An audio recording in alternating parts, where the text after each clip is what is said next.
Agradecemos como siempre a todos los que interactúan con nosotros a través de Twitter, Instagram, @en contexto episodio, @Carlos Penalosa, y recuerden nuestro WhatsApp 0412-700-7606. En este espacio, como bueno, quienes son fieles seguidores de nuestro programa saben, hemos tratado de traer todas las visiones posibles. Acabamos de escuchar a Avanzada Progresista y ahora vamos a escuchar a 20 Venezuela. Ayer fue más o menos así, estuvo Timoteo Zambrano y César Pérez Vivas, dos visiones totalmente distintas. Recibimos a Pedro Ruchurto, un gusto siempre tenerlo acá con nosotros en estudio, coordinador de Asuntos Internacionales del Partido 20 Venezuela.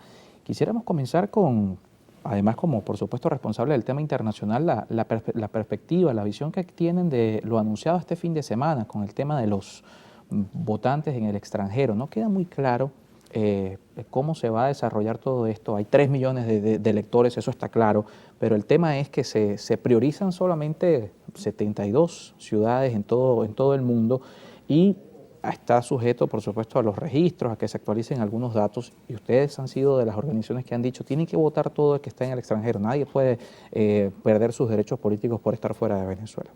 Así es, bueno, gracias por el espacio, siempre un gusto estar acá contigo y creo que es muy propicia la conversación. En efecto, yo creo que es una gran victoria, yo creo que es un gran triunfo el haber encontrado esta posibilidad de que los venezolanos en el exterior puedan expresarse, sobre todo entendiendo que el régimen ha negado sistemáticamente la posibilidad de que los venezolanos en el exterior puedan ser parte de cualquier proceso electoral.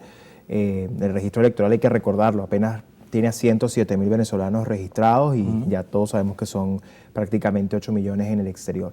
De manera que esto es una decisión muy importante y consideramos que es una victoria de la presión ciudadana, de la opinión pública, y ya marca un precedente importante. Ahora el reto va a ser, por supuesto, el registro, porque obviamente la mayoría de estos venezolanos que están en el exterior siguen votando en Venezuela, no han podido actualizar sus datos, ¿no? Y este registro va a facilitar, desde luego, la actualización de esos datos y va a generar un nuevo padrón que va a ser parte de esa nueva geografía del país que es tan importante saber. Y lo más importante, tú mencionabas lo de las 72 ciudades, son digamos, un planteamiento inicial, pero no quiere decir que sean las únicas. Es decir, en la medida que haya venezolanos que se registren en otras ciudades, que se organicen y se registren en este proceso, pues se podrán habilitar más ciudades, no es limitativo. Sin embargo, este es un número mucho mejor del que se esperaba incluso un número menor. Creo que no, obviamente no es el total, y nosotros vamos a seguir insistiendo en que en cualquier lugar donde haya un venezolano debe tener el derecho de inscribirse y de participar, seguir haciendo nuestra lucha, ya habiendo logrado esto que es importante, pero no frenándonos en la posibilidad de que todos puedan participar independientemente del lugar donde se encuentren. Yo creo que esto al final es una lucha tanto por lo interno como lo externo del país, porque al final venezolanos somos todos. Pero esto de alguna manera cumple parte de esas expectativas, porque la preocupación de 20 Venezuela que vemos en redes sociales, que vemos en las declaraciones, es que las primarias las van a secuestrar si el CNE participa, si las decisiones no son independientes y el CNE puede interferir de alguna manera. ¿Esto les reconforta o todavía mantienen esa preocupación de lo que pueda ocurrir? Nuestra posición sigue siendo la misma, Carlos. Evidentemente lograr el voto del porque exterior, queda la puerta abierta por con eso, el tema. evidentemente el voto del exterior es fundamental, pero nosotros seguimos insistiendo en que la primaria tiene que ser controlada en su totalidad por la Comisión Nacional de Primaria. Porque no tiene sentido, si estamos hablando de un proceso interno de la oposición, que además, como lo hemos dicho, para nosotros no es solamente la escogencia de un candidato presidencial, es un proceso que se convierte en una oportunidad para movilizar nuevamente a los venezolanos, para organizarlos en torno a un propósito de lucha y además solventar un problema de legitimidad del liderazgo opositor, que es lo que normalmente afuera hoy la comunidad internacional se cuestiona, es decir, con quién hablo, con quién me entiendo, con quién coordino, porque evidentemente después del gobierno interino hay una orfandad en términos de la dirigencia opositora legitimada del exterior. Obviamente, si esto es un proceso interno de la oposición y de las fuerzas democráticas, pues debería ser un proceso que aglutine los esfuerzos internos de la oposición a partir de la Comisión Nacional de Primaria, no con la interferencia del régimen, porque al final creo que aquí la pregunta medular que tenemos que hacernos, Carlos, es ¿quién cuenta esos votos de la primaria? Si debería controlar esa votación la Comisión Nacional de Primaria, evidentemente lo que los venezolanos que participen en esa primaria decidan será respetado. Pero si es el régimen el que los cuenta, ya sabemos exactamente lo que puede ocurrir. Claro, pero también podría ser una pregunta medular, si no es con el CNE, ¿quién tiene la capacidad de hacer ese proceso? Mira, ¿quién puede desplegar 4.000, 5.000 puntos en Venezuela y en 72 No es la primera vez, del Carlos, que los venezolanos nos organizamos para decidir en un proceso autogestionado. Es decir, la capacidad hay apoyo internacional para esto, además, hay disposición de acompañar este proceso, hay la experiencia y la experticia técnica y también política para hacerlo. Y aquí el componente fundamental es de voluntad política. Evidentemente son desafíos logísticos, pero hay soluciones para ello. Y para eso tienes una sociedad civil organizada. Tenemos organizaciones de la sociedad civil que trabajan en estos temas. Es decir, no estamos partiendo de cero. En el país hemos tenido a lo largo de estos más de 2 décadas de lucha, experiencia en ese sentido.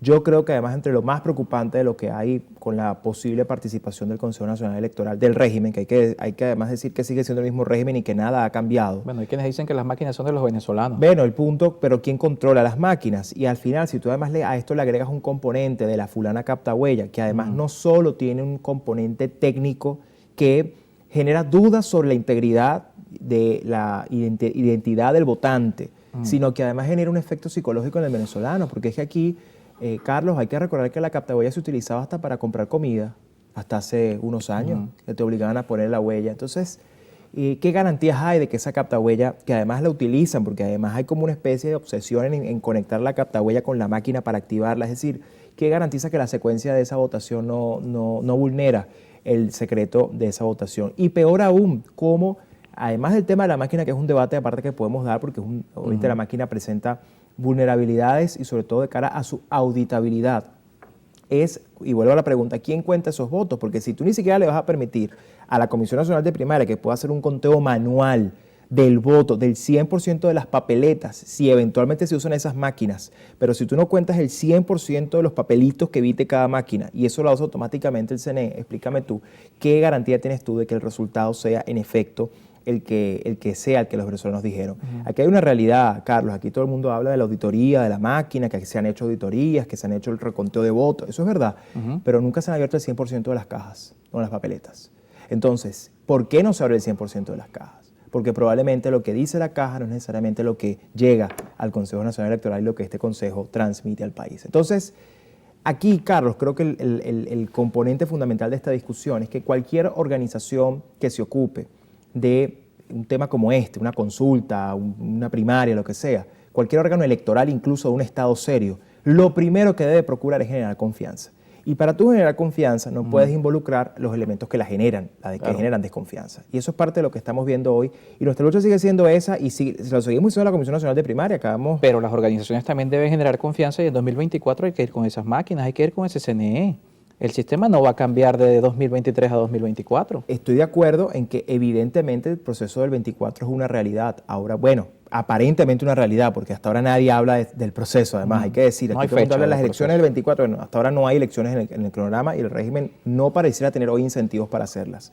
Pero una cosa es decir que evidentemente un eventual proceso del 24 es con CNE, y otra cosa es partir de que es con ese CNE. Porque yo te digo algo, el propósito de la primaria, Carlos, además de resolver un problema de legitimidad en la oposición, es generar las condiciones de lucha para ese 2024. Es decir, ganar la primaria no es garantía absolutamente que vamos a tener un proceso electoral en el año 24. Ni siquiera eso existe. Es decir, por eso es que María Corina ha insistido tanto en que esto no es un proceso de una candidatura presidencial. Eventualmente, esa persona que queda electa en la primaria será el candidato presidencial, pero es que la principal tarea que va a tener el liderazgo electo en la primaria no es la elección presidencial ser un candidato en ella, es que haya elección presidencial con condiciones. Es una lucha que hay que dar.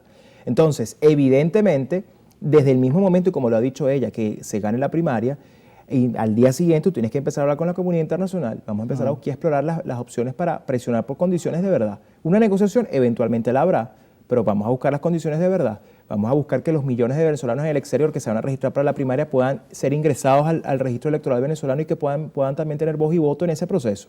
Es decir, claro, porque eso es otro tema. Pueden participar en la primaria, pero en 2024 no. Claro, pero el argumento no puede ser que porque a lo mejor no participan en el 24 no los vas a dejar participar ahora. Es decir, tu rol no puede ir desde la derrota a decir, no, ya no hay nada que hacer, porque eso al final, eso sí es un liderazgo derrotado. Claro, pero también hay que tener responsabilidad de lo que se ofrece a la expectativa de la gente. Bueno, la expectativa, pero al final la expectativa que tú tienes que ofrecer a la gente es luchar.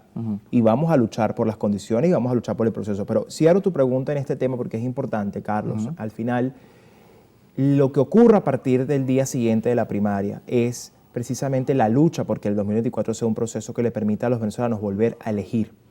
Nadie está diciendo que esa lucha ya está ganada, hay que darla. Y por eso es tan importante que sea una buena primaria, porque si no tenemos una buena primaria que organice, que sea masiva, que genere confianza, va a ser muy difícil contar con la fuerza para negociar y luchar por un 2024 diferente a lo que hemos tenido en los últimos años, lamentablemente, en el país. Estamos conversando con Pedro Urruchurtu, coordinador de Asuntos Internacionales de 20 Venezuela. Hay unas declaraciones de las que quisiéramos conversar al regreso de la pausa que ha hecho María Corina Machado. La lucha es hasta el final.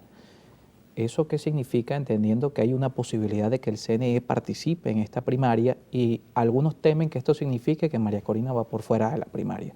Y la otra es, que también es una preocupación que hemos escuchado varias veces acá, que se plantea que el 2024 es un escenario de desplace total y la confrontación puede ser mucho mayor, entendiendo que el gobierno tal vez se va a trincherar.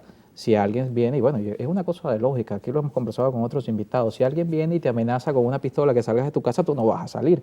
¿Qué pasa en ese escenario? Lo conversamos al regreso con Pedro Urruchurtu, coordinador de Asuntos Internacionales de 20 Venezuela, y también leemos sus preguntas y comentarios, @encontexto episodio.